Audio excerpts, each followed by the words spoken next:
चोरी करायची म्हणजे चोर कधीही आणि कुठेही चोरी करू शकतो. पण आजकाल कशाची चोरी होईल काही सांगता येत नाही. चेन्नईमधली ही दृश्य. एक व्यक्ती मोठ्या ऐटीत कारमधून बाहेर येतो. पण ते म्हणतात ना, दिसतं तसं नसतं. तसंच काहीसं इथे झालंय. कारण कारमधून उतरणारा चोरटा असतो, तो चोरटा रस्त्यावर ठेवलेले गॅस सिलेंडर एक एक करून कारमध्ये भरायला सुरुवात करतो. आधी एक भरतो, मग दुसरा भरतो.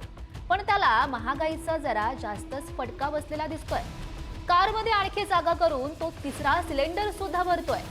इतक्यातच तो थांबत नाही, तर चौथा सिलेंडर सुद्धा तो भरतो आणि पसार होतो.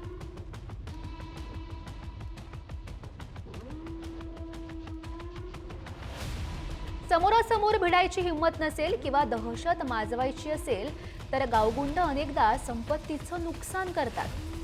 कल्याणच्या खडेगोलवली परिसरात अशीच एक घटना घडली. एका अज्ञात टवाळखोरानं एका बॅगच्या दुकानावर दगड मारून पळ काढलाय. दरम्यान दुकानदाराचं कुटुंबीय दुकानामध्ये बसलेलं होतं. ते या घटनेमुळे काहीसं घाबरलं.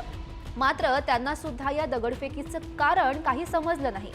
आता या दगडफेकीमागे नेमकं काय कारण आहे, या सगळ्यांचा उलगडा दगडफेक करणारा जेरबंद झाल्याशिवाय समोर येणार नाही.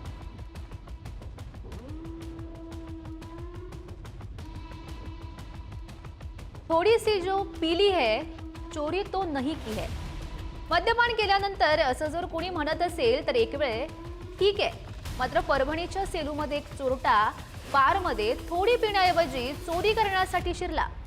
त्यानं पिण्याचा त्याचा मोह आवरत थेट गल्ल्यावरच हात साफ केलाय आणि त्या गल्ल्यातले थोडे थोडके नव्हे तर तब्बल 6 लाख रुपये त्यानं चोरले आणि पळ काढला. लाखोंची चोरी करून काही काळासाठी का होईना लखपती झालेल्या या चोरट्याला सध्या पोलीस शोधतायत. तो पोलिसांच्या हाती कधी लागतोय याचीच सगळ्यांना आता उत्सुकता आहे.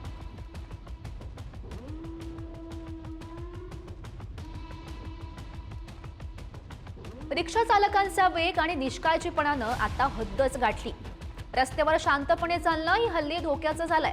पावसात छत्री उघडून एक महिला रस्त्यावरून चालत होती. मात्र तेवढ्यात समोरून येणाऱ्या रिक्षानं या महिलेला जोरदार धडक दिली आहे. या धडकेत महिला जागीच कोसळून जखमी झाली. या अपघातामुळे रस्ते सुरक्षेचा प्रश्न पुन्हा एकदा ऐरणीवर आला. सर्व वाहतूक नियमांना बगल देऊन ज्या रिक्षा रस्त्यावर धावतात त्यांच्यावर कारवाई कधी होणार असा प्रश्न सध्या उपस्थित केला जातोय.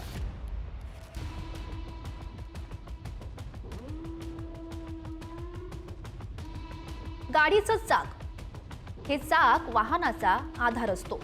मात्र जेव्हा आधार हरवतो तेव्हा काय होईल त्याचं हे उदाहरण एकदा बघा.